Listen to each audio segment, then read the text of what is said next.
Di ba po yung sa PLI, yung 20,000 na deduction for 5 years, yung loanable is 1 million. So kung 15 years sa GSIS, possible yung 3 million na loanable. Tama po ba, Master? Pwede po siguro, no? Pero magkaiba po kasi ng terms and conditions itong loans sa PLIs at maging sa GSIS.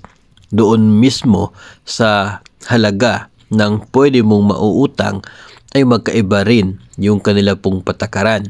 Sa PLIs, itong mga private lending institutions, regardless kung ilang taon ka sa serbisyo, kung umabot ka na ng at least 6 months at eligible ka na doon sa automatic payroll deduction system, yung pagbabasihan ng utang is yung natitirang net pay mo.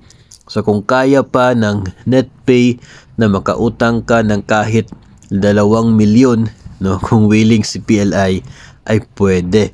Kahit 1 year ka pa lamang, kung kaya ng sahod mong bayaran, go. Walang problema sa kanila. Pagdating sa GSIS, yung loan amount na pwede mong applyan ay determined by 2 factors. Una, yung basic pay mo. Pangalawa, yung period with paid premiums mo. So kung bago ka pa lamang sa serbisyo, mababa pa yung PPP. At mababa naman yung sahod mo kapag teacher 1 ka, hindi ka talaga makakautang ng 5 milyon, no? O kaya ay 1 milyon.